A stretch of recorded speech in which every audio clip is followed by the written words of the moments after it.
멈출 수 없는 사랑 주소서 찬양드립니다. 멈출 수 없는 사랑 주소서, 끊을 수 없는 사랑 주소서. 십자가에 달린 주님 계시니 그늘가 이 사랑 끊으리. 멈출 수 없는 사랑 주소서, 끊을 수 없는 사랑 주소서. 주께서 주신 비전 그 말씀이 있으니 주가 명하신 이 길 걸어가리. 주님의 나라 영원하며 주님의 영광 의근하리.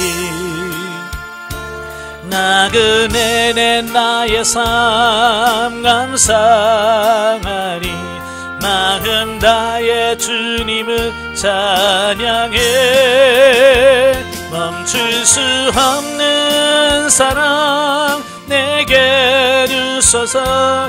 아버지의 눈물 그 사랑은 끊을 수 없는 사랑 내게 주소서. 십자가에 달린 그 사랑 멈출 수 없는 사랑 내게 주소서.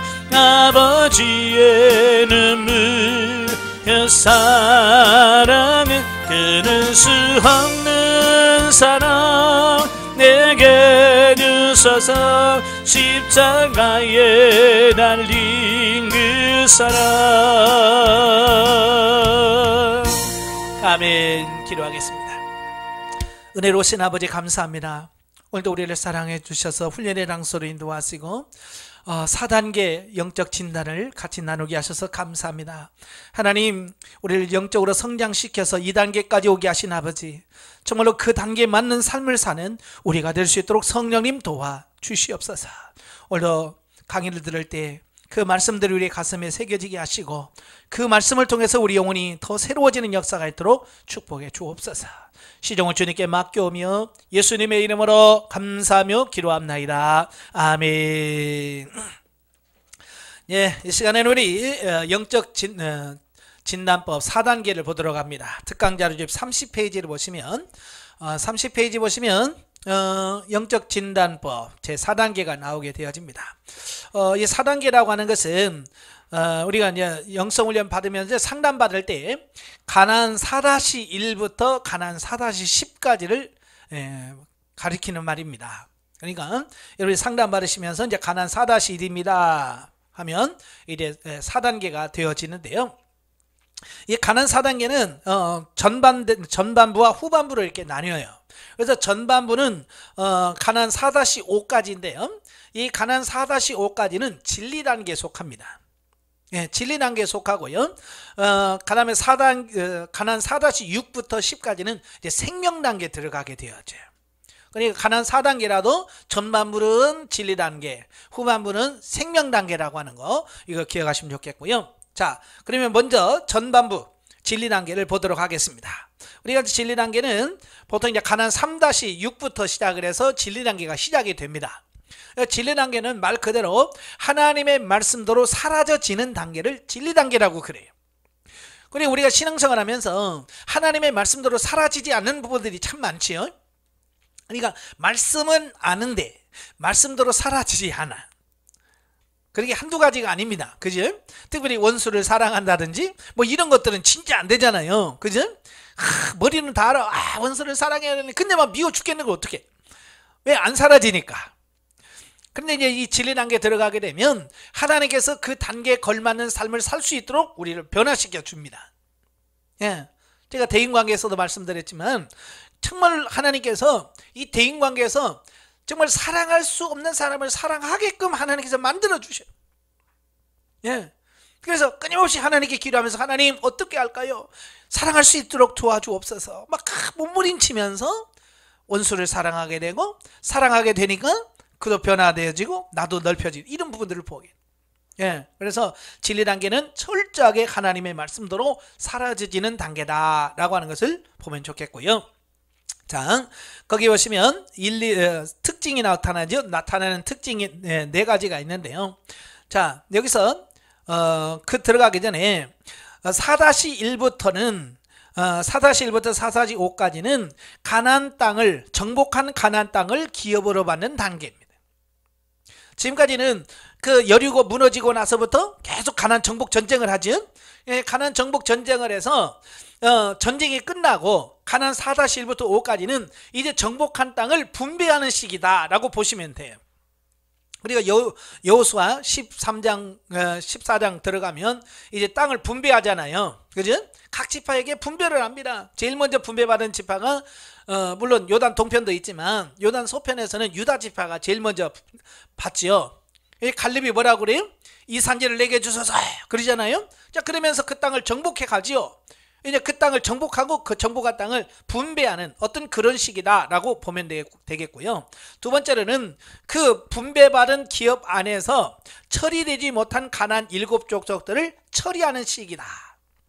예, 이제는 지금까지는 전체가 다 연합해서 가나안을 정복합니다. 그죠? 근데 이제 땅을 분배받고 나서는 자기가 분배받은 그 땅 안에 있는 가나안 족속들을 자체적으로 처리하는 그런 시기다라고 보면 되겠어요. 자, 그걸 머리에 염두를 두시고 이걸 보시면 좋겠습니다. 왜냐하면 이 가나안 이 생명 단계 이 상담 카드는 전부 다 성경을 기준으로 해서 바탕으로 해서 만든 거거든요. 예, 그냥 막 생각나서 하는 게 아니에요. 철저하게 창세기부터 구약에 우리를 구원하는 구속사의 예표와 그림자로 성경을 주신 거거든요. 그게 창세기, 출애굽기, 레위기, 민수기, 신명기, 여호수아, 사사기, 그 이후 쫙 구약 성경이 다 뭐냐면 한 인간을 하나님께서 어떻게 구원해 가시고 구원해 가시는 인간사에 어떻게 하나님께서 우리를 이끌어 가시는가를 정확하게 보여주는 게 성경이에요. 그러니까 성경은 객관적 구속사라고 한다면 그 성경 말씀이 우리 개개인에게 적용되어지잖아요. 이걸 주관적 구속사라고 그래요. 예, 예를 들어서 이런 거죠. 이스라엘 백성들이 출애굽했어요. 여러분 그때 있었어요, 없었어요? 그럼 우리는 그래. 그때요, 나하고 무슨 상관이야? 그 3,500년 전에 내가 있지도 않은데 이라고 생각한다는 말이에요. 그러나 그 애굽에서 출애굽한 사건은 바로 저와 여러분이 죄 가운데 살다가 이제 하나님의 부르심을 받아서 이제 하나님께로 돌아오는 시기. 그걸 바로 출애굽 사건의 비유를 드는 거예요. 그러니까 여러분의 삶 속에 출애굽이 있었어요, 없었어요? 이제 여러분의 삶 속에 출애굽이 있는 거예요. 그죠? 예, 지금 영적으로 여러분 출애굽을 했어요. 애굽에서 나왔습니다. 그 다음에 홍해를 건너죠. 홍해를 건넌 것은 뭐예요? 거듭남, 중생을 말합니다. 저는 여러분들이 예수 믿고 신앙생활하면서 거듭났죠? 중생했죠? 예, 그랬잖아요. 그래서 홍해를 건넜잖아요. 홍해를 건너서 어디로 갑니까? 바로 가나안으로 들어가던가요? 아니죠. 광야로 가죠. 그래서 광야에서 40년 동안 훈련받아요. 저와 여러분이 영성훈련 오기 전에 광야에서 수십 년 동안 훈련받았잖아요. 그건 사람마다 다 다르니까요.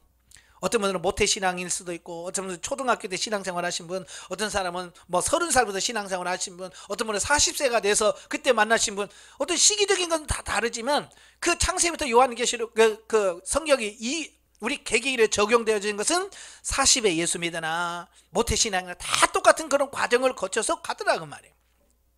예, 이걸 주관적으로 우리 개개인에게 적용되어지는 거예요. 그러니까 여호수아서 같은 경우도 그 가나안을 정복해 가는 것, 바로 내 안에서 영적 정복 전쟁을 비유하고 있고, 또 그 가나안 7족속을 몰아내고 그 땅을 분배받은 것은 우리 안에 하나님의 나라가 형성되어진 부분을 보게 돼요. 그래서 여호수아 때 다 설명을 드렸습니다만은 그 지파들이 다 땅을 똑같이 분배받은 거 아니잖아요. 제가 지도책 보여주면서 다 설명을 드렸어요. 그죠? 유다 지파는 거의 3분의 2를 차지해버려요. 그 다음에 에브라임, 므낫세가 거의 3분의 1이 넘어. 나머지 3분의 1 가지고 나머지 지파들이 쪼각쪼각 나눠갔잖아요. 아니 똑같이 가나안 정복을 했는데 왜 누구는 많고 누구는 적게 주느냐.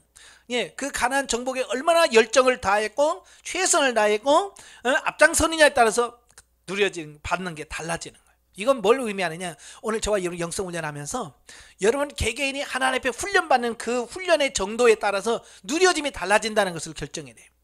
그러니까 예를 들어서 제가 여러분 5시간씩 기도하세요. 그러면 에이 어떻게 5시간씩 기도하는데 에이 못하지. 그래서 30분만 기도하면 나중에는 제가 30분 기도한 것만큼만 생명단계에서 누려요.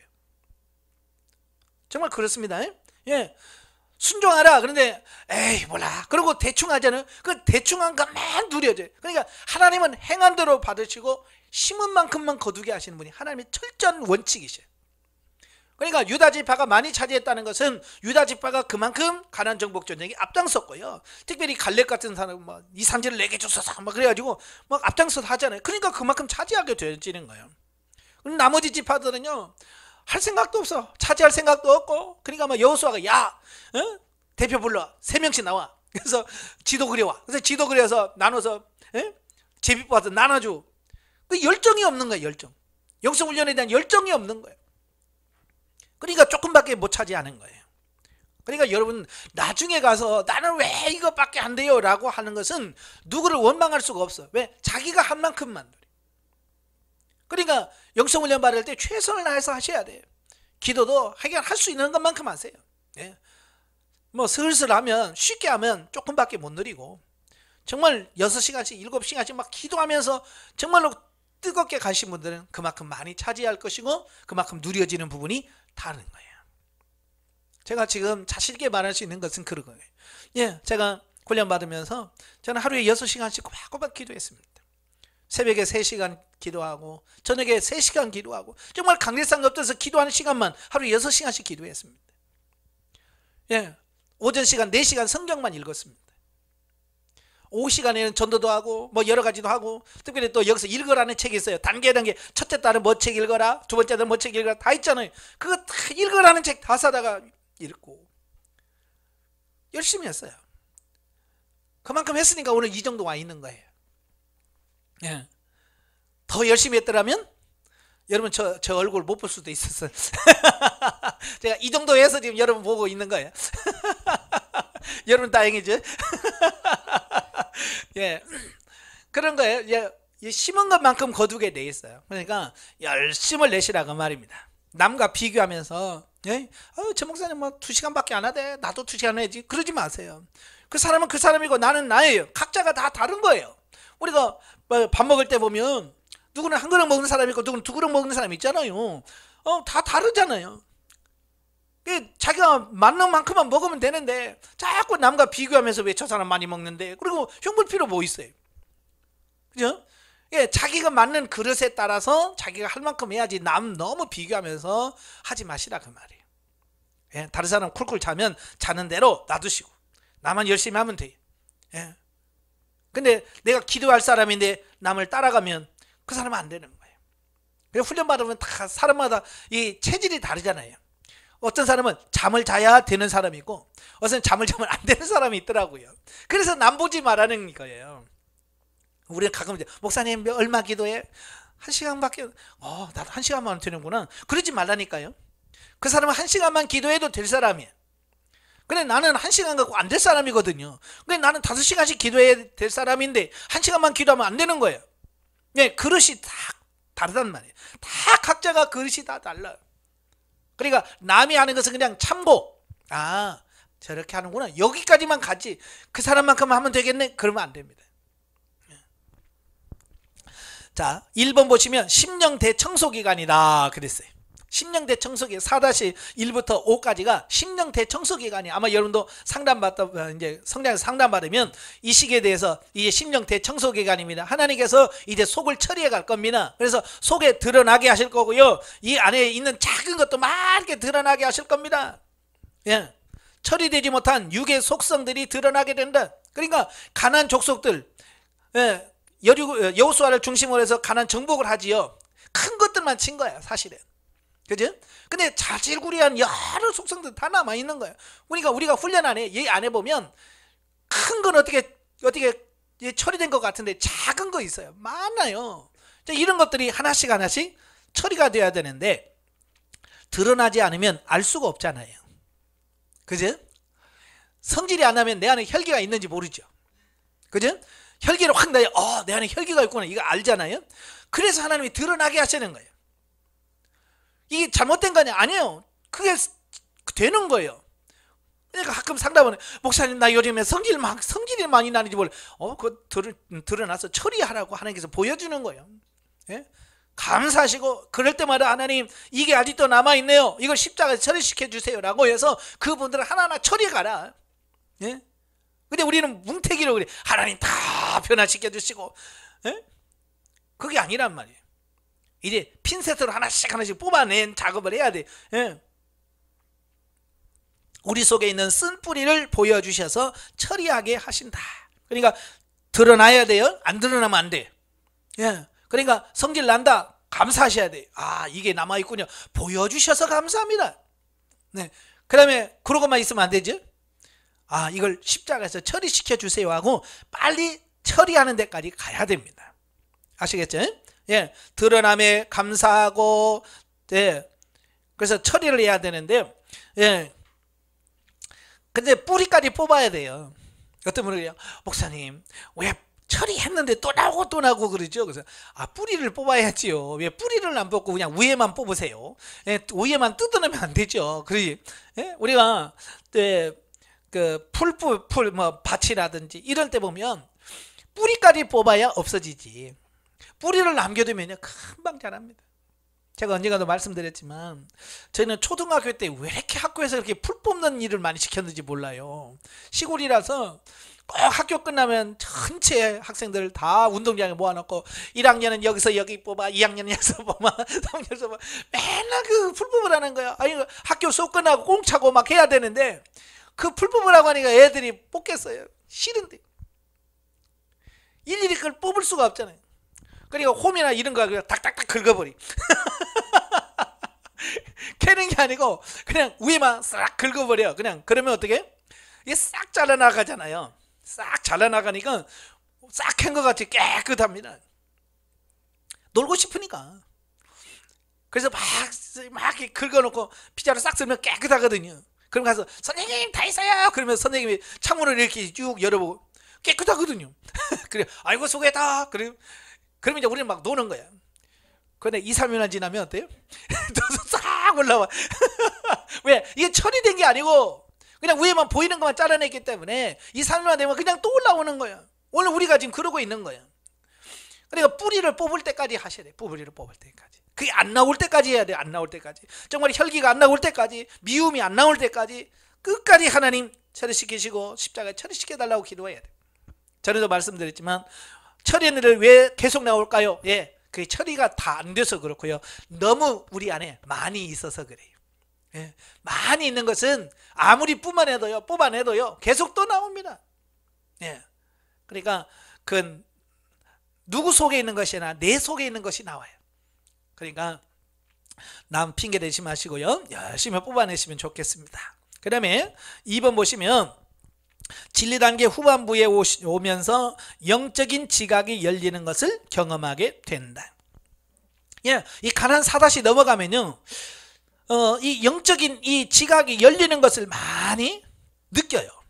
그래서 똑같은 성경인데 예전에 보던 성경하고 많이 다르다 이걸 느껴요. 왜냐하면 이 깨닫는 이게 수준이 많이 바뀌어요. 그러니까 설교를 들으면서 예전에 들리지 않았던 것들이 들려지고요. 성경을 보면서도 예전에 보여지지 않았던 걸 보여줘요. 참 신기해요. 예. 똑같은 성경인데 왜 예전에 안 보였지? 근데 또 보여요. 이게 성장을 하게 되면 이 영적인 지각이라든지 이런 것이 바뀌어지고 달라지면서 이렇게 보여요. 그러니까 저도 그래요. 지금 매일 성경을 보고 있지만 성경을 보다 보면요 제가 지금까지 보지 못했던 게 또 튀어 올라올 때가 있어요. 예, 그냥 뭐 다 아는 말씀인데 뭐 이렇게 하고 넘어갈 수도 있지만 그 넘어가다가도 탁 새롭게 발견되어지는 부분들이 이거구나 새롭게 또 깨달아지는 게 있거든요. 왜? 그만큼 내가 그걸 발견할 수 있는 수준에 오니까 그게 보여지는 겁니다. 예, 그래서 영적인 지각이 더 열려지면서 생각이라든지 사고가 영적으로 바뀐 것을 본인이 느낀다. 이제 이 4다시 넘어가면 이제 내가 많이 바뀌었구나 이걸 느껴요. 그러니까 처음에는 영성훈련 받는 처음에는 누가 하냐면 옆에 있는 사람이 압니다. 요즘 뭐 하는 거 있어? 왜 좀 바뀐 것 같아? 이제 옆에 있는 사람이 그래요. 근데 그 조금 더 넘어가면 이제 조금씩 자기 자신이 내가 좀 바뀌어지고 있구나 이제 느껴지고요. 여기 4다시 넘어가면 이제 본인이 맞아, 내가 이런 면에서 이렇게 바뀌었고 이런 것은 이렇게 바뀌었고 이것은 이렇게 바뀌었다라고 자기 본인이 바뀐 부분에 대해서 알 수 있을 만큼 많이 바뀌어지는 이런 부분들을 보게 됩니다. 그래서 옛날 같으면 내가 성질을 부렸을 텐데, 옛날 같으면 이때 한번 엎었을 텐데, 이제 그러면서 옛날에 자기가 자꾸 이제 이게 달라진 모습들을 보면서 자기가 깨달아지는 어떤 그런 부분이라고 보시면 되겠습니다. 자, 그 다음에 3번 보시면 고난의 축복이라는 사실을 실제로 믿어지고 고백되어진다 그랬어요. 자, 그 전에는요 머리로만 이해를 해요. 왜? 하도 많이 들었어요. 하도 많이 들으니까 고난이 축복입니다, 고난이 축복입니다. 그러니까 믿어지질 않으면서도 그냥 그래 고난이 축복인가 보다 하고 그냥 머리로만 알아요. 근데 이 진리 단계 후반부 들어가면 이제 그 머리로만 인식되어졌던 그 고난이 축복이라는 것이 실제로 이제 이래서 축복이 이게 확 믿어져 버려요. 물론 이제 사람마다 좀 다르겠지만 이 인식이 이제 우리 영 가슴에서부터 믿어져지는 거예요. 그러면서 이제 진짜 고난을 통해서 하나님 변화되어져 가는 이 부분을 보게 돼요. 저는 사실 영성훈련을 하게 된 동기도 억지로 강요해서 가기는 했지만,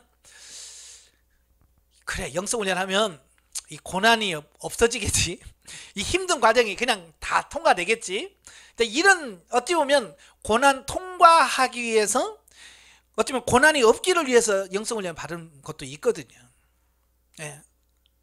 그런데 영성훈련 처음 가니까 강사님들이 고난이 축복입니다 라는 말을 하더라고요. 그때 제가 막 고난 속에서 계속 이게 신학교 다닐 때부터 고난의 연속이었잖아요. 고난이면 그 자체가 지긋지긋한데 강사님이 고난이 축복입니다 그런 강의를 하는데 제가 그 얼굴을 이렇게 뚫어지게 쳐다봤어요. 왜 쳐다봤을까요? 말 같지도 않은 소리를 하고 있어요. 그래서 얼굴 보니까 고생을 안 해본 얼굴이야. 그지? 그러면 그렇지, 네가 무슨 고생을 해봤어? 고생을 해봤으면 그 말이 나오냐? 고생 안 해봤으냐 그딴 말 하지. 고생해봐 그 말이 나오나? 너도 한번 10년 동안 아파봐. 너도 10년 동안 목발 짚고 살아봐. 이런 게 이 속에서 올라오는 거야. 왜? 그게 이해가 안 되는 거야. 여기서 받아들이질 않는 거예요. 그런데 이제 서서히 이제 그게 영이 성장하면서 이제 고난이 복이구나, 이게 조금씩 이해가 되어지고 이제 머리로 이해가 돼. 그래 강사님들 고난이 축복이라면 아멘까지는 가는데 아직 여기서는 동의가 안 돼. 그래도 돈 있는 게 낫지 가난한 것보다. 그래도 아픈 것보다 건강한 게 낫지. 이제 그러는 거예요. 그러니까 내 머리와 이 가슴이 일치가 안 되는 거죠. 여기서 자꾸. 그래서 제가 지난번에 말씀드렸지만 제가 많이 울었던 복음성가가 주와 함께라면 가난해도 좋아, 주와 함께라면 병들어도 좋아.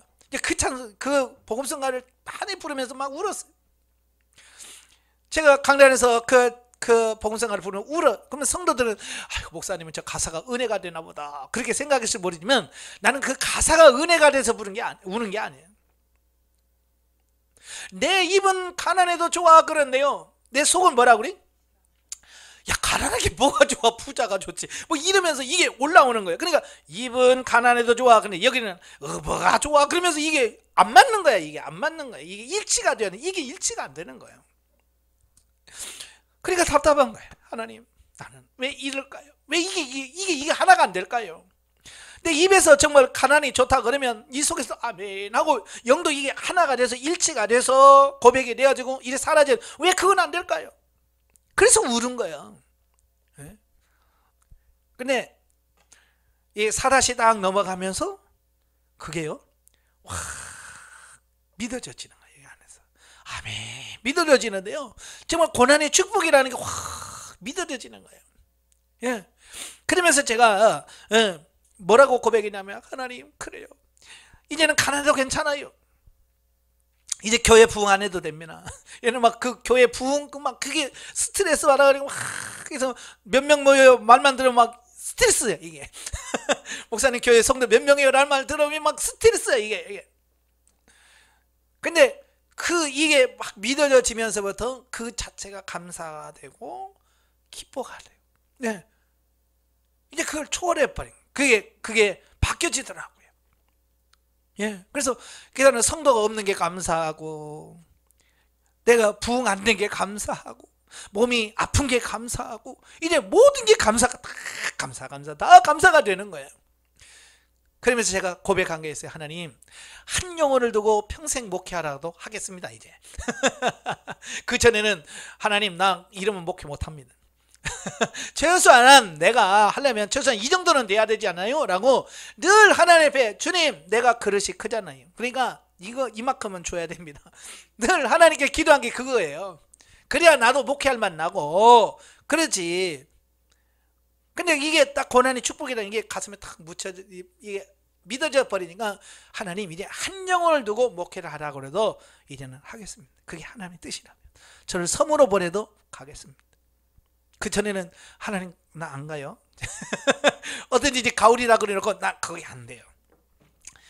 예, 늘 그렇게 했거든요. 그래, 입술의 고백과 내가 이게 안 돼. 이게 일치가 안 돼. 근데 이게 일치가 되면서 뭐든지, 하나님, 섬이라도 가라면 나는 가겠습니다. 한 영혼 놓고 평생 목회하라, 나는 그게 하나님 뜻이라면 나는 하겠습니다. 라고 고백을 하게 되는 거예요. 근데 하나님은 그 고백만 받고 끝나는 것이 아니라 그 고백이 진짜인지 가짜인지 하나님께서는 테스트해 본다는 거예요. 나는 그걸 몰랐어요. 그냥 그렇게 하면 하나님께서, 그래, 내 믿음이 크구나. 그래서 막 복 주고 막 할 줄 알았어요. 그래서 막 열심히, 하나님, 한 영혼을 두고 평생이라도 하겠습니다 하고 막 큰 소리로 막 외치면서 기도하고 그랬어요. 근데 이제 훈련을 받고 한참 후에 하나님께서 저에게 뭐라고 말씀하냐면, 너 교회를 내려놓아라 그러시는 거예요. 훈련적 거의 많이 받았죠. 훈련 받은 지 한 6년 정도 되었을 때, 너 교회를 내려놔라. 그래서 예, 아주 뭐, 그래서 신문에다 딱 내놨어. 교회 후임자고 합니다. 그걸 내놨어. 그러니까 목사님들이 보러 와서 기도하고는 뭐라고 말하냐면, 교회는 마음이 편안하고 기도가 너무 잘 되고요, 너무 편안합니다. 그래요. 그러면 계약하려나? 그리고 이제 기도해보고 연락드리겠습니다. 그리고 연락이 없어요. 몇 사람이 와서 보면 너무 교회가 오니까 기도가 잘 되고 다 좋습니다. 금방 계약할 것 같이 이야기해놓고 가면 연락이 없어요. 그래서 하나님, 이게 뭡니까? 이거 뭐 계약할 것 같이 해놓고 왜 계약을 안 합니까? 그러니까 주님께서 저에게 뭐라고 그러냐면, 야, 너 그냥 교회 놓고 가라고 그랬지 누가 그거 팔고 가라고 그랬냐 그러시는 거예요. 그냥 주고 가라는 거예요, 교회를. 그래서 누구요? 그랬더니 3개월 전에 정말 오고 갈 데 없는 목사님이 한 분이 계셔가지고, 저희 교회 방 하나가 비어있고 그래서 임시로 거기 머물러서 사시라고. 그리고 목사님 가족을 저희가 이제 다른 데 사택으로 이사를 했고, 이제 그래서 그 교회를 비어 있는 상태니까, 어차피 방 하나가 있는데 비어 있으니까 그 목사님 보러 여기서 거주하고 계세요. 다른 데 거처할 때까지 거기 쉬라고. 근데 그 목사 주고 가라는 거예요. 그러니까 보증금도 빼지 말고, 이런 성구도 가져가지 말고 그냥 네 몸만 나가라. 자, 그러시는 거예요. 그래, 내가 이거 속상하잖아. 그 성구 하나, 이거 의자 하나, 이거 뭐 장만할 때 진짜 뭐 많은 데서 장만한 게 아니잖아요. 정말로 내가 먹을 거 안 먹어가면서 막 아껴가 쭉 해가지고 하나 딱 사놓고 이랬던, 정말로 뭐 좋아서가 아니라 별로 안 좋은데도 불구하고, 그래 내가 애정을 쏟았기 때문에 그게 하나하나가 다 귀한 거란 말이에요. 근데 그냥 놓고 가라는 거야. 교회 보증금도 빼지 말고 다 그냥 주고 못 만나가라는 거예요. 그래서 하나님 이럴 수는 없잖아요. 제가 또 하나님께 또 그랬지. 그래서 하나님께서 제가 이때 고백한 것을 들려주시는 거예요. 네가 그때에 너는 한 영혼을 놓고 목회하라고 한다면 평생을 하려면 네가 한다고 그랬잖아. 그러니까 내가 한 말을 하나님께서 하니까 내가 변명할 게 없잖아. 내가 했잖아요. 분명히 나도 기억을 하고 있고 하나님도 기억하고 있으니까 변명을 못 하겠는 거야. 그래서 알았습니다. 그리고 그분한테 이거 다 가지고 목회하세요. 나 갑니다. 그래서 그냥 거의 내가 가지고 있는 책도 거의 절반 다 주고, 뭐 이게 다 주고, 그래서 그냥 몸만 나왔어요. 그래서 이제 사택으로 들어갔어요. 빌라 반지하에 들어가서 이제 저하고 집사람하고 우리 애들 넷하고 애들 둘하고 4명이 예배를 드렸어요. 그래서 성도가 있다가 그 성도 몇 명이나 없으니까요. 아유, 이거 참 그렇더라고요. 그래서 그래도 예배를 드렸어요. 그 교회 문 앞에다 희망찬 교회 딱 붙여놓고 전도하는데 한 명도 안 와. 정말 쥐새끼 한 마리 안 와. 그 한 영혼을 두고 평생을 두고 한다는 그 고백이 실제가 되도록 하나님께서 그렇게 하시는 거예요. 누구라도 올 만한데 한 번도 안 와요. 근데 어느 날 주님께서 뭐라고 말씀하냐면 네 2 자녀 있지? 내 옆에 있는 교회라 등록을 시켜라 그러시는 거예요. 우리 4명이 예배 드리는데 그래도 4명 드리면 예배 드릴 만한데 이 둘을 학생들 중학생이었는데 그 옆에 있는 교회라 등록을 시키라는 거예요. 예, 알겠습니다. 그래서 애 둘을 등록시켜 놓으니까 딱 한 사람이 있네. 저 집사람 혼자 딱 앉혀놓고 이제 예배를 드려야 돼. 참 그거 참 늘 보는 사람 앞에서 예배 드리고 그 늘 한다는 게 이거 쉬운 게 아니야 이게. 진짜 어려워요. 네. 처음에는 했지만 점점 예배 시간이 줄어요. 왜? 할 말도 없어요. 그냥 성경 보면 읽고 뭐 몇 마디 하면 할 말이 있어야지. 뭐 늘 맨날 보는 얼굴인데 거기다 대고 무슨 설교를 하겠어요. 나중에는 30분 만에 예배가 다 끝나. 주일 예배가. 처음에는 그래도 감사했는데 시간이 한 1년 넘고 2년 가까이 되니까요. 여기서 또 하나님에 대해서 원망. 하나님 왜 이렇게 나를 이렇게 훈련시켜서 이렇게 해놓고 왜 나는 이렇게 해야 됩니까? 라고 또 하나님 앞에 원망 아닌 원망을 하면서 기도하고 있습니다. 그때 주님께서 들려준 음성이 바로 또 그거예요. 너 한 영혼 두고 목회하라고 하면 너 평생 한다고 그랬잖아. 예. 제가 해놨기 때문에 제가 할 말이 없지요. 그래서 네 알겠습니다. 그래서 이제 다시 이러면 안 되겠구나. 정신 차려야지. 그래서 또 열심히 설교 준비도 하고 그래서 이제 정상적으로 예배가 회복이 됐어. 회복이 되었을 때 주님께서 그때서야 저보고 안양이라 개척해라. 네. 그래서 개척을 한 거예요. 2006년도에. 네. 참 이런 걸 보면서 하나님은 입술의 고백이 그냥 고백이 아니라 정말 진짜인지 하나님께서 우리를 달아보시는 거예요. 체크해 보시는 거예요. 정말로 받을 만한 그릇이 됐나. 그래서 그렇게 하고 나서야 저희가 개척을 하게 되고 개척하면서 하나님께서 함께 하셔서 오늘까지 오게 하신 거거든요. 예. 근데 그런 과정을 거칠 수 있었던 게 뭐냐? 고난이 복이라고 하는 것이 이제 여기서부터 믿어져지니까 이제 힘든 그런 부분들이 어렵다, 고난이라고 생각이 안 드는 거야. 그러니까 제가 안양에다 개척한다고 그러니까 사람들이 아이고 또 무슨 힘들게 개척하냐고, 큰 교회 그냥 담임으로 가면 되지. 그러면서 막 자꾸 얘기를 저는 이거 고생이라고 생각 안 해요. 제가 목회를 하면서도 다른 사람은 고생하시죠, 목사님 고생이 많으시죠. 아니요, 저 고생 아닌데요. 고생 없어요. 난 너무 행복해요. 왜냐하면 고난이 축복이라고 하는 그 사실이 믿어져 버리니까 고생이 고생답지 않은 거예요. 고생 같지가 않은 거예요. 그러니까 고생 중에서 감사하고 기뻐하고 찬양하니까 힘든 줄을 모르면서 목회를 한 거예요. 사실 제가 안양에서 목회하면서도 그렇게 쉽게 목회한 건 아니거든요. 예, 다 정말 힘들고 어렵게 목회를 했어요. 그러면서도 하나님께서 이런 마음을 주시니까 그런 과정도 넉넉하게 이겨가게 하신 이런 부분들을 보게 돼요. 그러니까 고난이 복이라는 사실이 실제로 믿어지는 게 얼마나 중요한가를 말씀하려고 하는 거예요. 자, 그 다음에 네 번째, 진리 단계 초기에 느껴졌던 답답함과 제2의 광야의 건조함에서 벗어나 자유를 누린다. 그랬어요. 그러니까 이 여류가 무너지면서부터 이 답답하고 뭔가 꽉 막힌 느낌을 가져요. 예. 그런데 이 진리란 게 이 4다시 딱 넘어가면서부터 이게 확 그러면 풀려지는 느낌? 뭔가 이렇게 거쳐지는 느낌? 더 나가 어떤 터널을 통하는 그런 느낌을 받더라고요.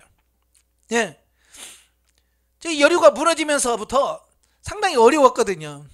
잘 되던 은사도 안 되지, 들리는 음성도 안 들리지, 뭐 방언도 잘 안 되지, 기도도 안 되지, 하기 안 되는 것밖에 없는 거예요. 막 그러니까 막 더 미치겠는 거야. 막 기도도 막 다야 신난다 그럴 텐데 기도도 안 되지, 뭐 물어도 대답도 없지. 막 그런 과정을 거의 1년 가까이 이게 지속되니까 정말 힘들더라고요. 그런데 이 4다시 들어가면서 이게 눈 녹듯이 싹 녹아지면서 다시 방언이 회복이 되고 기도가 회복이 되어지고 하나님과 영적 교제가 회복이 되어지고 은사가 회복되어지더라고요. 예. 그래서 이 과정은 인내하면서 끝까지 가야 된다. 그래서 이 진리 단계는 인내를 가슴에 새겨야 된다. 여러분들이 앞으로 진리 단계에 들어가게 되면 인내하셔야 돼요. 무조건 참고 인내하면서 끝까지 가셔야 돼요. 가다 보면 열립니다. 근데 가끔 보면 목사님 언제나요? 가면 돼요. 그걸 언제 가는 몰라. 그럼 반드시 끝은 있습니다. 예, 언젠지는 몰라. 왜? 사람마다 다 다르니까. 저는 4다시 딱 넘어가니까요, 진짜 뭐냐면 터널 팍 터진 것처럼 우리가 깜깜한 터널을 막 차 타고 가다가 보면 환하게 확 열리잖아요. 그런 식이더라고요. 그냥 터널이 확 열리는 듯한 그런 느낌을 받는 거예요. 그러면서 확 열리면서 그냥 방언이 뭐 다시 은사가 열려지고, 이제 그렇게 지금까지 안 됐던 것들이 확 열려지는 걸 경험했거든요. 사람마다 좀 다르겠죠. 예. 자, 훈련 및 처리 2단계 때 어떤 훈련을 해야 되느냐? 우리 속에 있는 쓴뿌리를 처리하는 기도를 해야 된다. 예. 아까 설명드렸어요. 자꾸 올라오는 것이 뭐예요? 다 쓴뿌리예요. 그걸 하나씩 어떻게 해야 돼요? 처리해야 돼요. 근데 그 쓴뿌리가 한두 개야지 계속 올라올 겁니다. 처리하고 또 처리하면 또 나오고 처리하면 또 나오고. 왜? 너무 많다는 얘기예요. 우리 안에 쓴뿌리들이 너무 많다는 얘기예요. 예, 아시겠죠? 그래서 끝까지 뽑으셔야 된다. 그 다음에 두 번째, 우리의 사고의 폭을 넓혀 주시기 위해서 많은 경험을 하게 하신다. 폭은 경험한 만큼 넓어진다. 예, 그러니까 하나님께서 뭐 다양한 이런 훈련을 시키시는 거예요. 예? 그래, 돈을 줬다가 뺏기도 하고, 예? 누구한테 심으라고 했다가도 막 또 주시기도 하시고, 막 이런 경험들을 막 수없이 하는 거예요. 왜? 그렇게 해봐야 경험을 통해서 내 사고와 내 폭이 그만큼 넓혀지는 겁니다. 아시겠죠? 그러니까 우리는 경험이 목적은 아니에요. 예, 영적으로 성장하는 것은 꼭 내가 경험하기 위해서 하는 건 아니지만, 경험을 통해서 내 사고와 가치관이 바뀌어지고 풀어져야 될 부분은 있습니다. 그래서 여러분도 경험을 많이 시켜달라고 기도하셔야 돼요. 그래서 경험한 만큼 폭이 많이 넓혀집니다. 예, 물질 관계에서 훈련을 많이 받아야지. 그래야 물질 문제에서 자유로워요. 대인 관계에서도 많이 부딪혀 보고 깨져야 그 다음부터 대인 관계 속에서 넉넉히 이길 수 있습니다. 그러니까 많이 부딪혀 봐야 돼요. 많이 경험해야 되고. 예. 그러니까 경험해본 사람은 우리가 못 이겨요. 경험해본 사람 못 이깁니다. 그래서 여러분도 경험을 많이 하셔야 돼요. 저도 보면 여러 사람들 만나면 그들과 대화가 돼. 어떤 사람 만나도 그냥 대화가 돼. 왜냐하면 내가 경험을 했기 때문에 그 부분들과 얘기하고 있는 거예요. 내가 경험하지 않은 부분은 이야기가 안 돼요. 말할 수가 없어. 근데 이야기하려면 거의 다 많이 경험하다 보니까 그래 뭐 정도는 차이가 있지만 나 조금이라도 경험을 했기 때문에 그 부분에 대해서 이야기할 수 있고 토론할 수 있는 거예요. 왜? 내가 경험을 해봤기 때문에. 은사적인 부분도 그렇지, 치유도 그렇지, 또 뭐 우울증 뭐 이런 거, 정신병 이런 것도 다 한 번씩은 다 경험시켜 놨기 때문에 하나님께서 그런 부분을 통해서 같이 대화하고 교제하게 만들어요. 여러분도 이제 우리 영성훈련 받기 전에 여러분들이 경험한 것들이 앞으로 여러분 사역에 큰 밑거름이 돼요. 그러니까 이런 거더라고요. 하나님을 만나기 전에 육신의 질병으로 많이 아팠던 분들은 주로 이제 그분이 하나님의 은혜로 치유받잖아요. 치유받으면 그분들은 주로 치유 사역을 하게 돼요. 예. 왜 그런 경험은 아픈 경험이 있기 때문에 바로 그들을 하게 돼요. 또 우울증이라든 이런 분들을 많이 경험하셨던 분들은 또 성장하면 꼭 그런 분들만 붙여줘.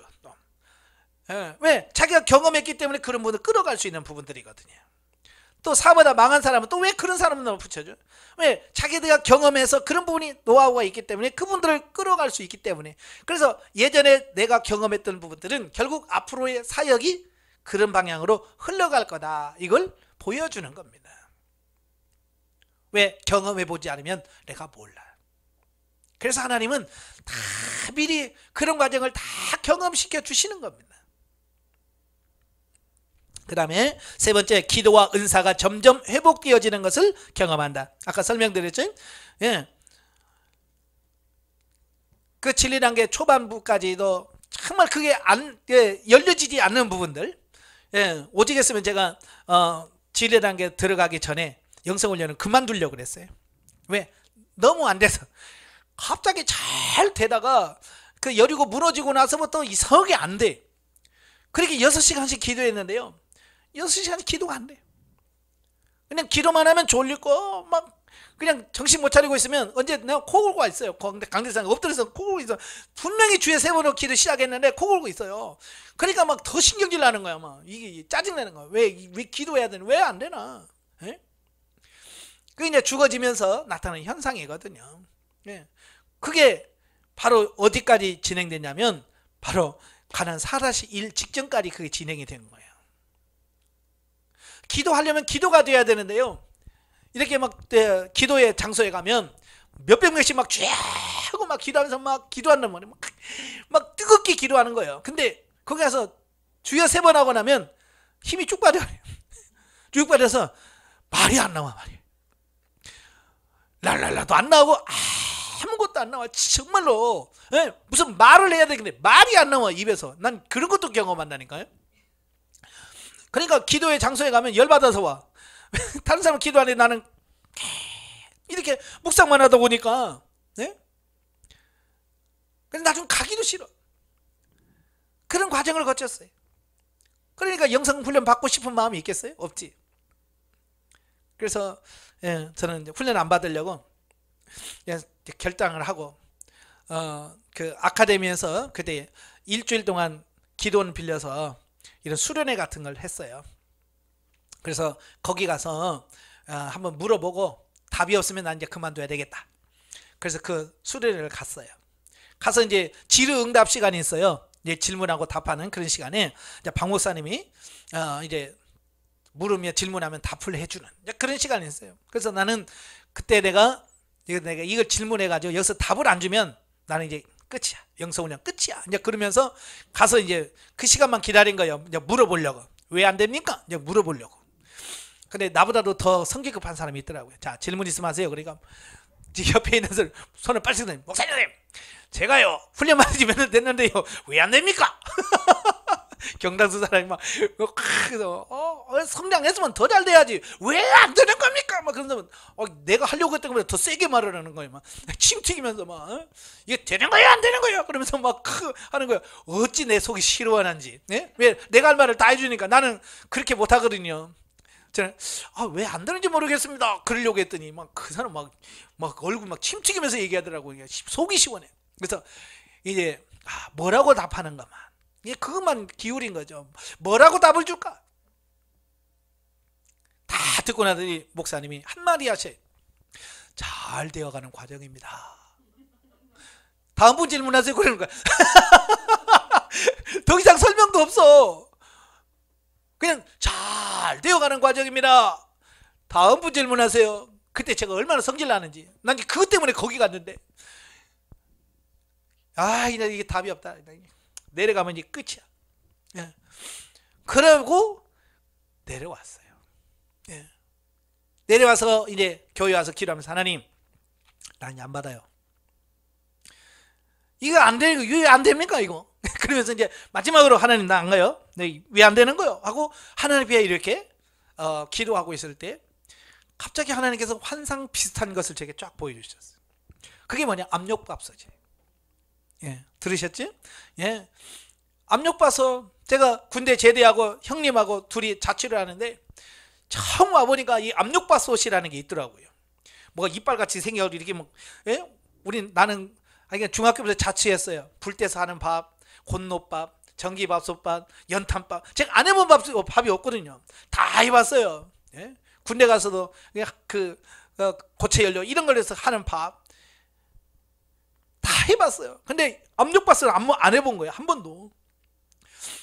그래서 밥을 하려고 보니까 씻어서 넣긴 했는데 뚜껑을 덮어도 이게 맞질 않는 거예요. 이게 뭐야? 이게 안 맞는 거예요. 그래서 형님한테, 형님 이거 뭐 솥단지가 이 모양에 생겨서가지고 이거 어떻게 하는 거야? 그러니까 형이 나와서 설명해 줘. 이거 압력밥솥인데 이렇게 잘 맞춰서 이렇게 돌려서 딱 소리 나야 되고, 네? 이거 이렇게 하면 밥이 잘 돼. 근데 잘못하면 밥솥이 터져. 그러고 가는 거야. 아, 이거 밥솥이 터진다고 하니까 가까이 갈 수도 없고 그렇잖아요. 예. 그래서 멀찍이 떨어져가지고 이렇게 있었죠 뭐. 근데 한참을 기다리니까 피식 소리가 나는. 형님 소리 나네. 그러지. 딱 2분 있다 꺼 그러더라고요. 그래서 2분 있다가 딱 껐는데요, 밥이 기가 막히게 됐더라고요. 그걸 쫙 보여주시면서 뭐라고, 네가 그때 밥솥 안에 보이더냐? 아니요. 근데 밥이 어떻더냐? 잘 됐던데요. 그게 그거야. 네가 지금 안 된다고 고민하고 안 된다고 너는 자꾸 하는데 겉에서 그 느끼는 거야. 그건 육의 감정이고 육이 느끼는 게 그런 거야. 육은 안 된다고 느껴지만 네 안에 영은 되는 거예요. 하나님께서 그걸 딱 조명해 주시는 거예요. 아, 그렇구나. 육신이 안 되는 게 아니고 단지 육에서만 그렇게 느껴지는 거구나. 내 속은 되는구나. 그걸 명확하게 깨달은 거예요. 아하, 하나님 알겠습니다. 그러면 하겠습니다. 그래서 안 하려다가 한 거예요. 하길 잘했죠? 했으니까 지금 여러분 만난 거죠. 그 안 했으면 지금 저 못 만났을 거예요. 자, 이런 거예요. 우리가 겉으로 드러나는 게 전부가 아니라는 거예요. 그러니까 안 된다고 여러분 낙심하지 말라는 거예요. 안 된다고 포기하지 말라는 거예요. 여러분 겉은 안 될지 모르지만 속은 되는 거예요. 사실 압력밥솥 불 올려놓고요, 예, 되는지 안 되는지 모르죠. 근데 안에는 막 익어가고 있고요, 퍼져가고 있고요, 예? 다 되어가고 있어요. 지금 여러분 안에 영은 되어가고 있는 거예요. 단지 육신이 느껴질 때는 안 된다고 느껴질 뿐이라는 거예요. 그래서 육신의 감정에 속으면 안 돼요. 그래서 많은 분들이 목사님 안 돼요, 안 돼요. 속지 말아요. 안 되는 게 아니라 되어가고 있는 겁니다. 예. 그러니까 그걸 아셨던 분은 잘 되어가는 과정입니다. 다음 분 그럴 수 있는 거야. 근데 그걸 모르는 사람은 미치는 거지. 여러분들 이제 앞으로 그러면 잘 돼가는데 왜 그러냐? 그러면 여러분들 속 터질 거예요. 예? 그런데 되어가는 과정이라는 거, 그것도 과정이죠. 그 다음에 네 번째, 아직도 영과 육의 생각을 구분하지 못하므로 적극적으로 순종하지 못하는 부분이 많다 그랬어요. 예, 이렇게 성장을 해도 아직도 영의 생각과 육의 생각이 완전히 구분되질 않아요. 그래서 이게 많이 영의 생각과 육의 생각이 많이 이렇게 혼합되어 있어요. 그러다 보니까 분별이 안 돼서 정말 이게 맞을까? 정말 이게 진짜 이렇게 하면 될까라는 그런 생각들이 많이 나와요. 그래서 이런 부분들은 더 열심히 인격 분리를 통해서 영과 육의 대화가 많이 있어야 돼요.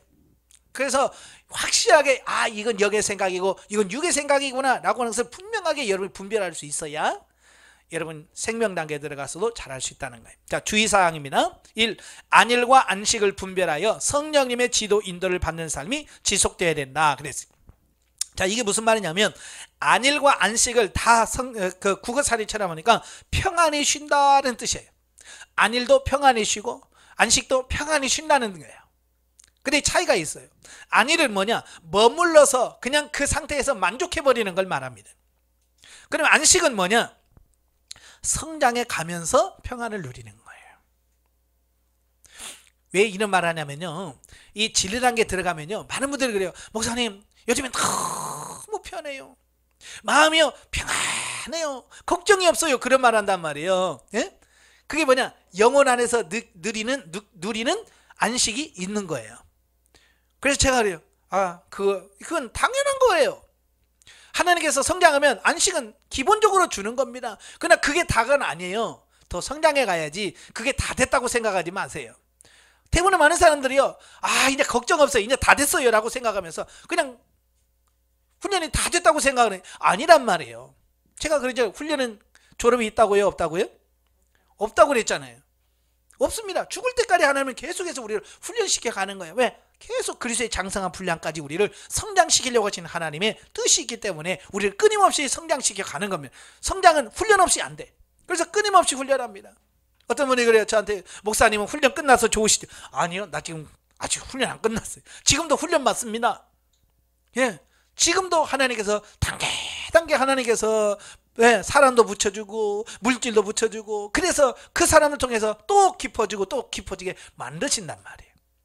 훈련의 끝은 내가 이 세상을 하지가 않은 날 끝납니다. 아시겠죠? 그래서 끝까지 훈련 잘 가셔야 되고, 두 번째, 육신의 욕망이 있는 한 진리화가 되기 어렵다. 그러니까 많은 분들이 훈련받다 힘들다고 느껴지는 게 뭐냐면 육신의 욕망을 못 내려놔서 그래요. 부흥시켜야 되는데, 교회를 이렇게 해야 되는데라고는 그 육신의 욕망 있잖아요. 욕심, 욕을 못 내려놔서 그래. 그걸 내려놔야 돼. 부자로 살고 싶은 욕망 내려놔야 되고요. 건강하게 살고 싶은 그 욕망도 내려놔야 돼요. 예, 예수님처럼 다 내려놔야 되고요. 바울처럼 다 내려놔야 돼요. 근데 우리는 그걸 붙들고 있단 말이에요. 기도할 때 주님 닮기를 원합니다. 내려놓습니다. 그런데 눈 뜨면 다시 와. 그지? 교회 부흥 안 해도 됩니다. 그래 놓고도 막상 또 교회 가서 예배 드릴 때마다 아버지 이렇게 교회 부흥이 안 돼가지고 또 그런단 말이에요. 왜? 이게 내려놨는데 또 들어오고 또 들어오고 수시로 그렇습니다. 끝까지 내려야 하셔야 돼요. 그 다음에 네 번째, 순종이 부족할 때 답답함을 느끼고 순종할 때 기쁨이 있다. 예, 이래 하나님 말씀에 순종하면요, 세상에서 맛볼 수 없는 기쁨이 막 이 안에서 막 올라옵니다. 샘솟아 쏟아나요. 근데 순종하지 않으면 그게 싹 사라져요. 답답하고 못 먹고 체한 것처럼 여기서 뭔가 와 막혀있는 느낌을 받게 돼요. 이게 순종하지 않으면 그렇습니다. 네 번째, 성령님이 말씀하시는 부분까지만 순종해라. 이제 이게 중요한 거야. 우리가 하다 보면 성령께서 여기까지, 그런데 우리는 막 더 치고 갈 때가 있어요. 넘어가면 안 돼. 선을 넘어가면 안 돼. 진리는 하나님의 말씀대로 하는 거예요. 이제 생명 단계하고 좀 다르죠. 그 다음에 다섯 번째, 열심히 한 만큼 누린다. 아까 설명드렸지만 하나님의 심판의 기준은 분명해요. 심은 대로 거두고 행한 대로 받는다. 이게 심판의 기준이에요. 그러니까 여러분이 열심히 하셔야 됩니다. 자, 그러면 이제 후반부 가나안 4-6부터 10까지가 이제 생명 단계인데요. 자, 이 단계는 이제 생명 단계라고 볼 수 있습니다. 자, 이 생명 단계는 우리 사람으로 말하면 이제 결혼을 해서 가정을 꾸리고 이제 한 가장으로서 또 이 가정을 살아가는 어떤 그런 단계라고 보시면 돼요. 진리 단계는 청년 대학부, 결혼하기 전까지를 이 진리 단계라고 보시면, 이 생명 단계는 뭐냐? 결혼해서 이제 부부로 살아가는 그 단계를 생명 단계다라고 말씀드릴 수 있습니다. 예, 그래서 이제는 하나님이 나의 남편이에요.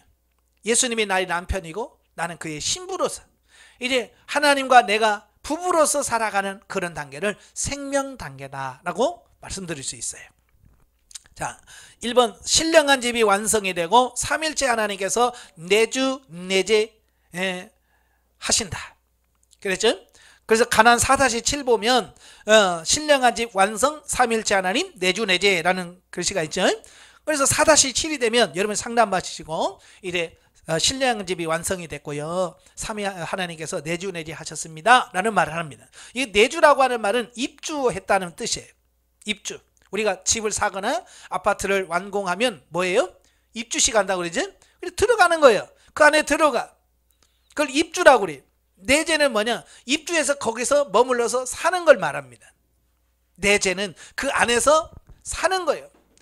여러분 뭐 아파트 사가지고 집에 들어가면 들어가고 끝납니까? 아니잖아요. 들어갔으면 거기서 살림을 하고 생활을 하잖아요. 마찬가지예요. 하나님이 내 안에 입주 들어오셔서 그냥 여기 안에 들어와만 있는 것이 아니라 이 안에서 하나님이 나와 같이 동행하시고 역사하시고, 예? 잠잘 때 같이 주무시고, 예? 어디 갈 때 같이 가고, 이 삶이 내 죄야. 내 안에서 같이 역사가 나타나는 이 부분을 보게 돼요. 그런데 대부분의 성도들이 상담하다 보면 잘 모르겠네요 그런 말을 많이 해요. 상담받으면서 내주내제했습니다. 그러면 그래요? 잘 모르겠는데요? 자, 그런 표현을 해요. 그래서 저도 그랬거든요. 상담하는데 내주내제 하셨습니다. 근데 그래요? 다 잘 모르겠네요. 제가 똑같이 했거든요. 그러니까 그 상담하시는 분이 그래요. 한 조금 있으면 이제 느껴질 거예요. 자, 그래서 저도 이제 집에 와서 하나님 내주내제했다는데요 제가 이렇게 감각이 없네요. 저렇게 꼭 물어보거든요. 이게 참 제 장점이에요. 그러니까 하나님께서 제가 비유를 들어서 설명해 주는 게 그거예요. 그래, 너도 결혼해서 내가 정말 결혼했구나 라고 느낄 때가 언제더냐 그러시는 거예요. 그렇죠. 저도 이제 결혼을 26살에 했거든요. 근데 애를 낳고 첫 애를 낳고 사는 데까지 결혼했다는 실감이 안 나. 그냥 결혼 생활을 했어요. 애도 낳았어요. 근데 내가 정말 결혼했구나 이게 실감이 안 난다고 그러잖아요. 근데 사실 그랬었거든요. 근데 애를 낳고 첫째를 낳고 한참 지났을 때 어느 순간에 내가 정말 결혼했구나 이게 확 다가오더라고요. 네? 그러면서 봐라, 그와 똑같아. 하나님이 내주내제했지만 정말로 하나님이 내주내제했다라고는 이것이 실감나기까지는 시간이 걸린다. 그래서 딱 3개월 되니까요, 이게 그거구나. 이게 확 오더라고. 3개월 내주내제했습니다 라고 하고 3개월 후에 돼서야 저는 확 느껴지는데 어떤 거냐면 이런 거예요. 아버지, 그런데요, 예전에는 하나님 음성이 방언과 통역과 이런 걸 은사를 통해서 하나님 음성이 들려졌거든요.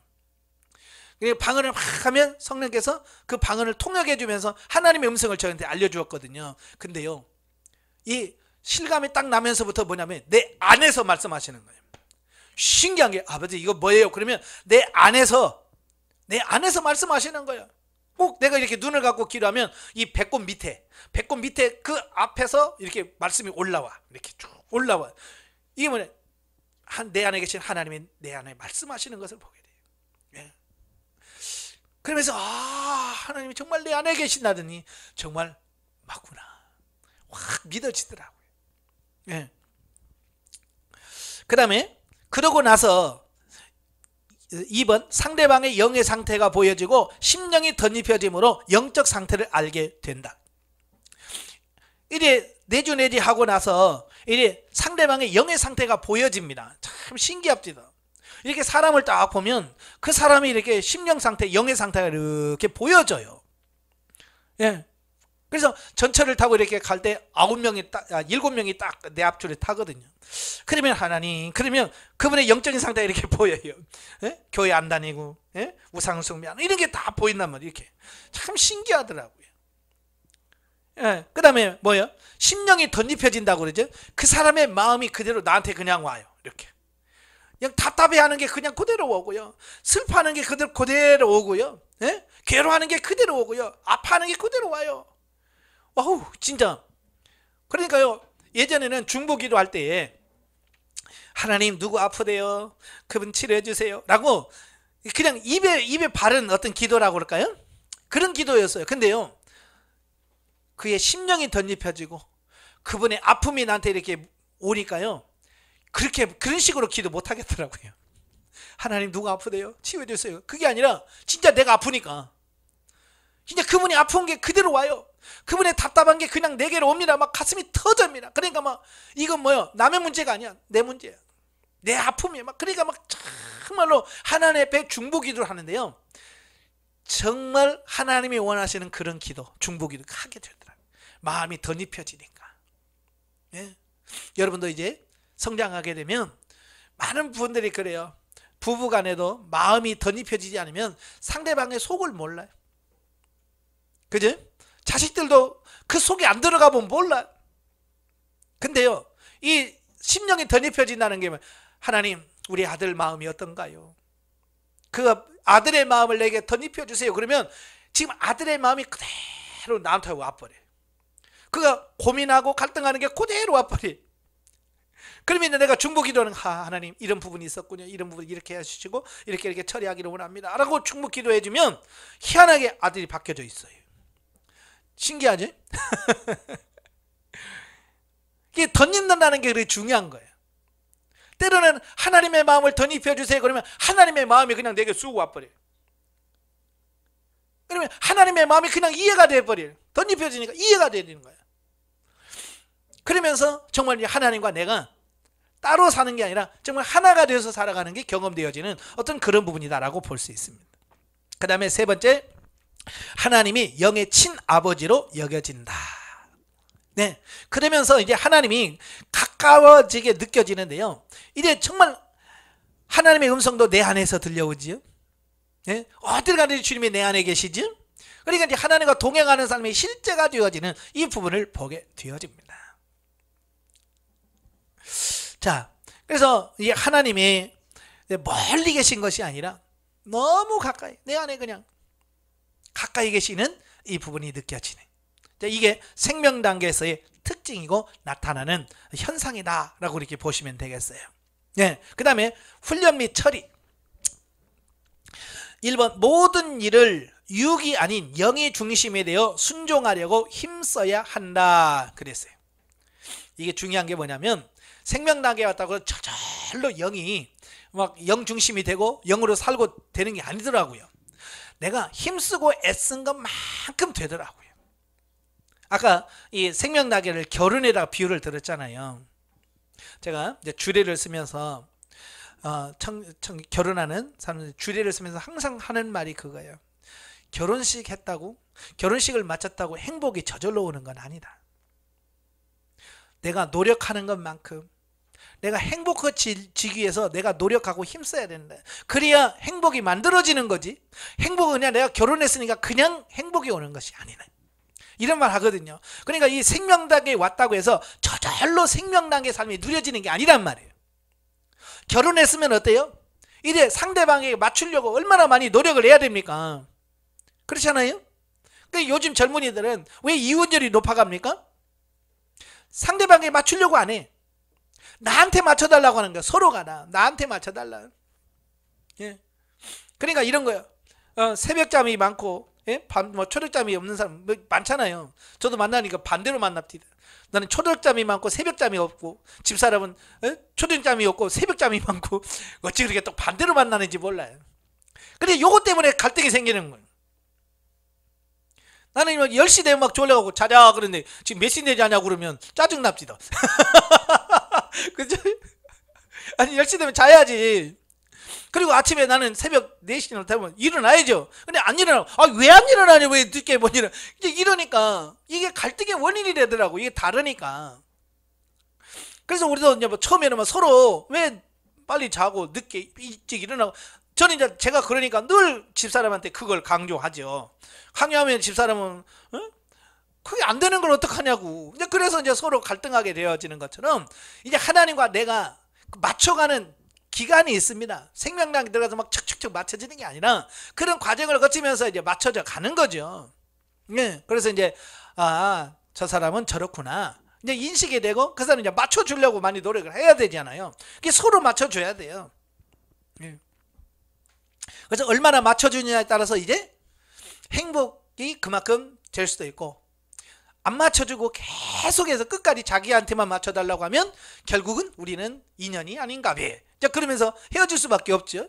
그러니까 얼마나 맞춰주느냐가 중요한 거거든요. 이제 하나님은 나의 남편이고 예수님이 나의 남편이에요. 우리는 그의 신부란 말이에요.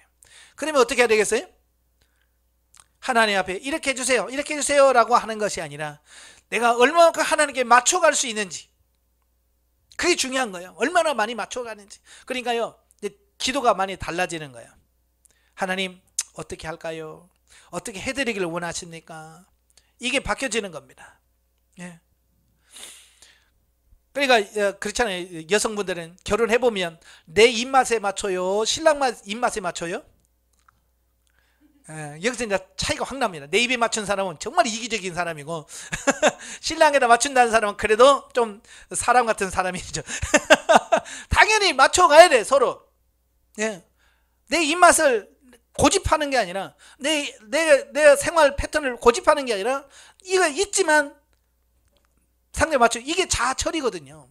이게 자아를 포기하는 겁니다. 이게 안 돼. 대부분의 사람들 이게 안 되는 거예요. 신앙생활하면서 그게 안 되는 거거든요. 그래서 하나님과 부딪히는 거거든요. 그래서 자아처리라고 많이 하는데 이 자아가 빨리빨리 처리가 되어서 내 주장이 아니라 하나님의 뜻에다가 맞춰가는 그런 삶이 되어가야 돼. 자, 2번 내주내지 하시는 하나님을 의심하지 말고 감사함으로 동행하려고 힘써라 그랬어요. 그러니까 감정으로 느끼려고 하지 말라는 겁니다. 감정으로. 그러니까 결혼해서 많이 실패하는 이유가 뭐냐면 결혼해서 여기서 막 계속 가슴이 두근두근해지길 원하고 가슴이 뜨거워지길 원한단 말이에요. 근데 이게 날마다 똑같냐고요. 그죠? 그래서 이거 좀 식어. 그러면 우리는 사랑 안 하나 봐. 더 이상 같이 살 수 없네. 이렇게 된단 말이에요. 왜냐하면 감정에 의해서 살기 때문에 그런 거거든요. 여러분, 감정이라는 건 수시로 바뀝니다. 그러니까 그 감정에다 기준을 두면 안 돼요. 그죠? 예, 꼭 남편은 부부간에 손을 잡으면 가슴이 두근두근해야만 그게 사랑인가요? 안 할 수도 있잖아요. 그러면 두근두근 안 한다고 해서 사랑이 아닙니까? 아니잖아요. 그것도 사랑이에요. 그러니까 그런 걸 가지고 이 감정에다만 자꾸 초점을 맞추면 안 됩니다. 그냥 고백하면서 하나님 사랑합니다 라고 고백하면서 계속 가는 거예요. 부부간에도 사랑한다라고 고백하면서 계속 가는 거죠. 죽을 때까지. 예. 어떤 분이 그러더라고요. 신혼에 느꼈던 그 감정을 죽을 때까지 들이면 사람이 제명에 못 죽는데. 그래서 신혼에 어느 정도 딱 지나면 그 감정이 딱 사라져서, 예? 이제 누구는 정으로 산다 그러고 누구는 자식 때문에 산다 그러고 그러잖아요. 예? 그것도 역시 사랑이거든요. 사랑의 하는 방법인데, 예? 꼭 그 가슴이 뜨거워야만 사랑이고 그렇지 않으면 사랑이 아닌가? 아니란 말이에요. 자, 세 번째, 어느 환경에서도 감사할 수 있으며 은근히 고난을 사모하기도 한다 그랬어요. 그러니까 이 생명란에 들으면요, 정말 어떤 상황에서도 감사할 수 있게 되는 게 이게 특징이에요. 감사가 들어. 아버지 감사해요. 아파도 아버지 감사해요. 돈이 없어도 아버지 감사해요. 힘들어도 아버지 감사해요. 이 감사가 먼저 나오는 게 이 참 생명란에서 첫 번째 변화라고 볼 수 있습니다. 그래서 감사를 많이 하고요, 이제 은근히 고난을 사모하기도 합니다. 예. 저도 고난이 축복이라는 사실이 믿어지면서 생명락에 들어오니까 하나님, 나에게 좀 고난 좀 주세요. 문제를 좀 주세요. 그래야 내가 더 변화될 수 있습니다. 하나님, 그래야 더 주님과 가까이 갈 수 있습니다 라고 이게 고백이 되더라고요. 예. 이게 지금 이 단계에 안 오신 분들은 이게 이해가 안 됩니다. 이게 이해가 안 돼요. 그러니까 결혼 안 해본 사람은 결혼한 사람이 사는 걸 보면 뭐라고 그래? 이해가 안 돼. 왜 그러고 살아? 이러잖아요. 결혼해서 자기도 그래, 아이고 그래서 사는가 보다. 이게 해봐야 이해가 되지. 안 해보면 그 이해가 안 되는 거야. 우리도 마찬가지예요. 예, 내가 그 단계 가서 정말 고난이 유익이구나 라고 하는 걸 믿고 하나님 고난 주세요 라고 했을 때 그 얘기가 그 얘기구나. 나도 이제 그게 되는구나. 이게 확실하게 되어지는 거거든요. 그래서 미리 말하는 이유는, 예? 그때 가면 다 알게 돼 있습니다. 예. 그리고 고난도 기뻐해요. 예. 여러분, 사랑하는 사람과 결혼해서 살아보면 어때요? 단칸방이 중요한 게 아니잖아요. 사랑하는 사람 옆에 있으면 그냥 그걸로 족한 거 아니에요? 근데 요즘 젊은이들은 왜 그렇게 집에다가 목을 메고 그런지 몰라요? 그죠? 아니 그냥 둘이 들어가서 살 수 있는 단칸방 하나 있으면 그냥 살다가 또 좀 여기 있으면 방 2개짜리 오고 그러면 되지. 왜 처음부터 몇십 평짜리 꼭 아파트가 필요하고 꼭 그러나요? 부자들은 잘 살 것 같지만 더 이혼 잘합디다. 아파트 없어서 이혼합니까? 아니잖아요. 진짜 사랑하지 않기 때문에 그런 거죠. 사랑만 해보세요. 그건 아무 문제가 안 돼요. 환경은 문제가 되지 않아요. 참 옛날에는 참 우리 어렸을 때 보면 그 처녀 총각들이 눈 맞아가지고 나간 경우들이 종종 있어요. 그죠? 그때는 집에서 아무것도 안 해줘요. 그죠? 진짜 지네 둘이 몸만 딱 만나서 도망가 살아. 그래 잘 살아요. 왜? 그들은 진짜 사랑했기 때문에. 근데 집 해주고 아파트 사주고 못 사줘도 못 살겠다고 이혼한다고 그랬나? 왜? 사랑이 전제되지 않았기 때문에 그런 거예요. 우리가 하나님을 사랑한다면 초가집이 무슨 의미가 있겠고, 섬에간들 무슨 의미? 그게 뭐가 문제가 되겠고요. 하나님을 사랑한다면 시골에 가면 그게 무슨 의미? 뭐가 문제가 되겠어요? 근데 사랑하지 않으면 궁궐에 살아도 불평 많고 살 수가 없는 거예요. 정말 사랑하느냐가 중요한 거겠죠. 자, 주의사항 보겠습니다. 1. 생명단계에 있다 하더라도 육신에 머물고 물질과 환경에 매이면 사망에 이르게 된다. 그래서 이게 중요한 게 뭐냐면 생명단계에 왔다고 해서 다 영적으로만 사느냐? 아니란 말이에요. 이 육이 얘도 같이 와. 얘를 띄워놓고 가면 되는데 얘도 같이 가요. 예, 이 몸이 같이 가. 그러니까 이 몸이, 혼과 몸이 계속해서 생명나게 와서도 여기서 불평을 말해요. 불만을 말합니다. 아유, 나도 남들처럼 좋은 집에서 살고 싶은데, 나도 남들처럼 저렇게 좋은 차 사고 싶은데, 나는 육에서 올라오는 게 있습니다. 예, 그래서 그게 매여서 이제 영도, 그지, 나도 좋은 집에서 하면 좋은데, 그러면 이제 뭐예요? 육신에 매여버려. 육신에 매여서 육신을 따라 살게 되고 육신의 감정에 사로잡혀. 그러면 영이 침체가 돼. 그래서 우리가 생명단계에 있다 하더라도 우리가 육신 안에 머물고 물질 환경에 매이면 그 삶이 사망으로 흘러간다. 저는 많은 분들을 이걸 봐요. 훈련받을 때 열심히 했던 분들이요, 수료하고 나서 다시 사망으로 내려간 분들 너무 많이 봐요. 왜? 그게 처리되지 않으면 다시 넘어가요. 여러분도 가능성이 너무해요. 그러니까 이걸 미리 그렇구나 해서 이 육신의 욕망을 빨리빨리 처리하고, 물질에 매이지 않도록 항상 이걸 처리하셔야 돼요. 하나님, 나의 주인은 물질이 아니라 주님이 나의 삶의 주인이 되어 주시옵소서. 자꾸 입으로 고백해서 그게 실제가 돼야지. 그렇지 않으면 여전히 성장했다 할지라도 물질의 노예가 돼가지고 물질에 따라 살고, 물질에 의해서 흔들리고 이렇게 된단 말이에요. 두 번째, 영적 신분에 맞는 삶을 살려고 힘쓰고 애써야 한다 그랬어요. 예, 이제 생명력이 들어오게 되면 우리의 신분이 영적 신분으로 회복이 돼요. 그래서 이제 상담 받을 때 보면 이제 가난 4-10을 통과하고요, 생명단계 100% 되고 나면 이제 여러분이 영적 신분을 상담 안 합니다. 하나님의 자녀요, 하나님 나라의 왕이요, 성전이요, 제사장이요, 신부라는 신분을 상담하게 돼요. 예, 어찌 보면 중요한 게 뭐냐면 이 신분에 맞게 사는 게 중요한 겁니다. 예, 그래서 우리가 결혼을 하면 우리 신분이 확 달라지죠. 그죠? 결혼하기 전에는 이거 누구 최저삭 때 셋째 딸이래, 누구의 넷째 딸이래, 이런 신분이 주어지지만 결혼하면 그게 아니죠. 누구누구의 아내요, 누구의 며느리요, 누구의 형수요, 누구의 제수요, 누구의 동서요. 예? 신분이 결혼하면 확 바뀌어버려요. 그죠? 그래서 그 신분에 맞는 삶이 중요한 겁니다. 그러니까 시부모와 관계는 며느리로서의 역할을 잘 하면 어때요? 관계가 좋잖아요. 그죠? 시부모와 관계가 좋으면 내가 결혼 생활이 풍요롭고 좋아요. 근데 시집가자마자 그냥 시어머니하고 불화가 있어서 막 서로 싸우고 다투면 그 결혼 생활이 행복하겠어요? 안 행복하지요. 예, 이 신분에 맞는 삶이 그래서 중요한 겁니다. 내가 하나님의 자녀로서 하나님과 관계를 잘 맺고, 내가 하나님의 왕으로서 내가 다스릴 건 다스리고 정복할 건 정복하고 이렇게 살면 그게 평안할 텐데, 그게 안 되면 힘들어져요. 나중에 이제 신분에 대해서만 또 1시간 할 거예요. 그러니까 여기서는 그렇게만 대충 하시고요. 자, 3번 보시면 절대 교만하지 말고 겸손해야 한다 그랬어요. 예, 이 생명력에 들어오면 이래가 다 됐나? 이제 나가 이제 다 됐나 보다 이렇게 생각하면, 예, 사도 바울이 뭐라고 그랬어요? 선줄로 생각한 자는 넘어질까 조심하라. 반드시 우리가 교만하면요 반드시 넘어져요. 그래서 다 된 게 아닙니다. 생명단계에 와서 끝이 아니라는 거예요.